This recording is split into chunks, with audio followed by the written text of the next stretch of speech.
पृथ्वी पर कई तरह का जीवन है। न हर जीवन के रूप को ऑक्सीजन चाहिए, न ही सबको सूरज की रोशनी चाहिए, लेकिन ऐसा लगता है कि पृथ्वी पर हर एक जीव को तरल पानी की जरूरत है। हमारे बाहरी सौर मंडल में हर तरफ पानी है, पर हमें ये ज्यादातर कॉमेट्स और चांद पर बर्फ के रूप में मिलता है। इन जमे हुए इलाकों में हमेशा ही ठंड रहती है और इनका तापमान उत्तरी ध्रुव की सर्दियों से 10 गुना ठंडा होता है। लेकिन जीवन अब भी बर्फ के क्रिस्टल्स में छुपा हो सकता है। क्योंकि एक ग्रह पृथ्वी से बहुत अलग है, वो बहुत ज्यादा गर्म हो सकता है, बहुत ठंडा भी हो सकता है। इस बात की कोई गारंटी नहीं है कि वहाँ जीवन ना हो। बल्कि अगर आप अपने ग्रह के बारे में सोचें, ग्रह पर एवोल्यूशन ने जीवन के वजूद के लिए किसी तरह का सहारा ढूंढ लिया है। सोचें, ग्रह पर एवोल्यूशन ने जीवन के वजूद के लिए किसी तरह का सहारा ढूंढ लिया है। पृथ्वी पर जीवन ने ठंड का सामना करने का रास्ता निकाला है। वॉशिंगटन के नॉर्थ कैस्केड माउंटेन्स पर मैदान पूरे साल बर्फ से ढके रहते हैं। ये मेरा अहाता है और यहाँ वॉशिंगटन के नॉर्थ कैस्केड्स में सचमुच गहरा बर्फीला रास्ता है। मैं हर जगह अपने डॉगी को साथ ले जाती हूँ, उसे बर्फ बहुत पसंद है। प्रोफेसर रॉबिन गॉर्डनर ऐसे जीवन की खोज करती हैं जो इस जमी हुई दुनिया में मुश्किलों को चुनौती दे सके। पृथ्वी पर जीवन कई अरबों साल के एवोल्यूशन का नतीजा है। ये जानना नामुमकिन है कि सौर मंडल और उससे परे दूसरी जगहों पर जीवन कैसा होता होगा। हम सिर्फ इतना कर सकते हैं कि पृथ्वी पर उन जगहों पर जाएं जहां के एक जैसे हालात हों और देखें कि वहां जीवन कैसा है। रॉबिन ऐसे जीवन की तलाश कर रही हैं जो हमारे सौर मंडल के बर्फीले चांद पर रह सकें। यूरोपा बृहस्पति के चक्कर लगाते 67 चांद में से एक है। सतह का तापमान 0 से 370 डिग्री नीचे तक गिर जाता है। सतह बहुत ही सख्त बर्फ से ढक जाती है,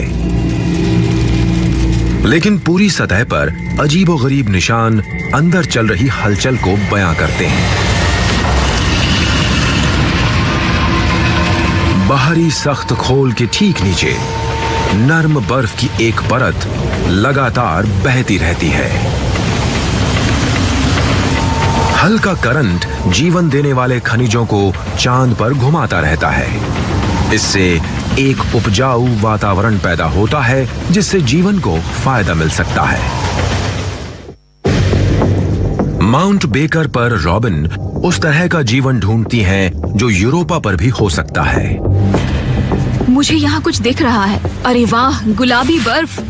तो यहाँ पर स्नो एल्जी रह रही हैं। रॉबिन की इस एल्जी को क्लैमिडोमोनास निवेलिस कहते हैं, लेकिन सामान्य भाषा में इसे वाटरमेलन स्नो कहते हैं। उन पौधों से अलग जिन्हें बढ़ने के लिए मिट्टी चाहिए, एल्जी जमे हुए पानी के क्रिस्टल्स पर भी फल फूल सकती हैं। वो एक गुलाबी सनस्क्रीन पैदा करती है जो उन्हें सूरज की तेज रोशनी से बचाती है। ये सतह के ठीक नीचे थोड़ी गुलाबी सी होती है। ये बहुत अच्छी है और जैसे जैसे मैं नीचे खोद रही हूँ ये और गुलाबी होती जा रही है और इसलिए एल्जी के हालात सतह के नीचे और भी ज्यादा अच्छे हैं। माउंट बेकर एल्जी सर्दी में 0 से 14 डिग्री नीचे के तापमान में जिंदा रह सकती है। यूरोपा की सतह पूरे साल 20 गुना ज्यादा ठंडी रहती है, लेकिन सतह से करीब 3 किलोमीटर नीचे एक बर्फीली गुफा में बड़ी झीलों से भी ज्यादा पानी जमा है।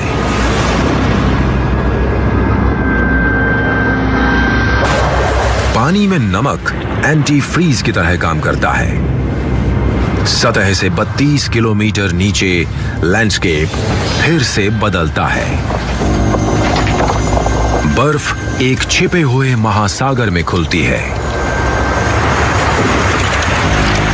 इसमें पृथ्वी के सारे समुद्रों के पानी का दुगना पानी है और उनसे 10 गुना ज्यादा गहरा है। यहां किस तरह का जीवन हो सकता है?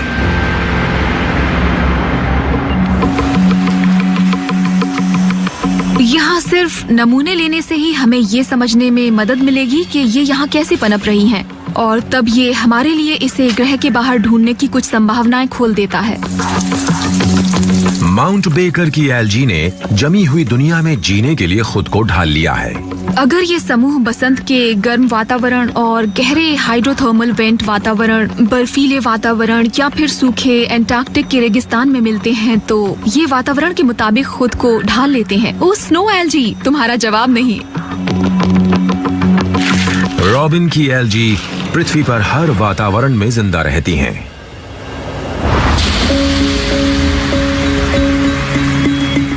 अपनी लैब में रॉबिन अपने लाए नमूनों की जांच करती हैं।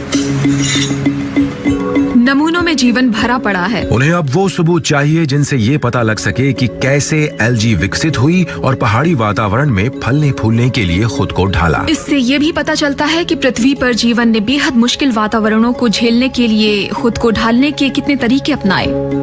और ये जो गुलाबी सा हम देख रहे हैं, इस एल्जी में बहुत बड़े और मोटे सेल वॉल्स दिखाई दे रहे हैं। मोटी सेल वॉल एल्जी सेल्स को बहुत कम तापमान पर भी जिंदा रहने में मदद करती हैं। पृथ्वी पर जीवन में इतनी भिन्नता है कि ये किसी भी इकोलॉजिकल जगह को भर देती है। तो अगर यूरोप के महासागर में भी जीवन है तो हमें वहाँ कोई एक चीज नहीं मिलेगी। वहाँ अलग अलग तरह के फलते फूलते समुदाय मिलने की संभावना है। पृथ्वी पर जीवन पानी के आसपास विकसित हुआ और हम ये जानते हैं कि अगर हम जीवन के आगे कैसी भी परिस्थिति पैदा कर दें, वो उसका फायदा उठाने के लिए रास्ता निकाल ही लेगा। लेकिन इसका मतलब ये नहीं है कि हर जगह जीवन के नियम एक से हों, इसलिए कहीं और जीवन की खोज करना काफी दिलचस्प होगा। वैज्ञानिकों को एक नया ग्रह मिला है जहां इस तरह की एल्जी पनप सकती है। पृथ्वी का ये करीबी ग्रह 16 प्रकाश वर्ष दूर है।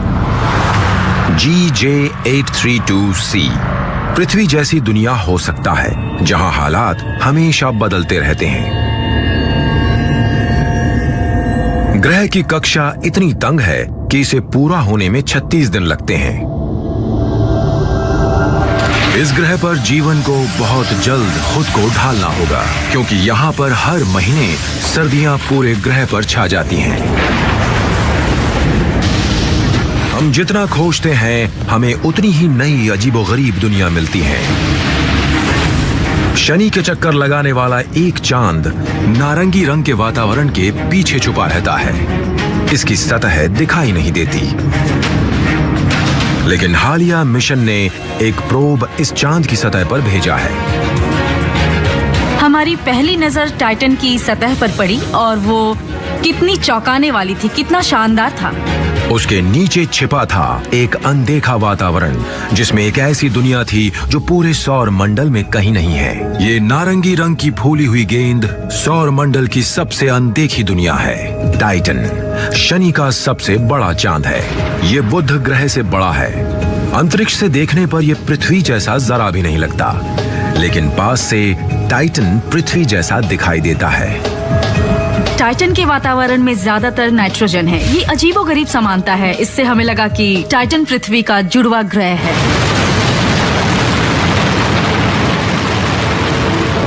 सन 2005 में वैज्ञानिकों ने हाइगन्स प्रोब टाइटन की सतह पर भेजा। जो तस्वीरें उसने भेजी उसमें बेहद चौंकाने वाले जियोग्राफिकल लक्षण थे।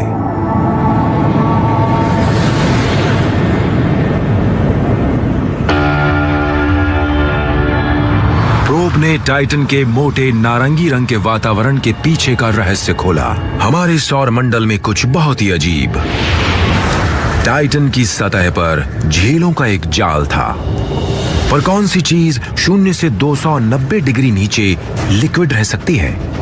यह है लिक्विड मीथेन का समंदर। पृथ्वी के पानी की जगह वहाँ पर मीथेन ने ली हुई है। ये भाप बनकर टाइटन के वातावरण में चला जाता है, दूसरी जगह पर जाकर बरसता है, फिर इससे नदी और झरने बनते हैं जो बाद में झील में मिल जाते हैं और ये सिलसिला चलता रहता है। ये यूटा की पॉवल झील है। खड़ी चट्टानों की एक बाड़ घाटी के चारों ओर है। यहाँ का नजारा टाइटन की झील और घाटियों की नकल है। रैल्फ लॉरेंस टाइटन की झील को समझने के लिए स्पेस प्रोब्स बनाते हैं।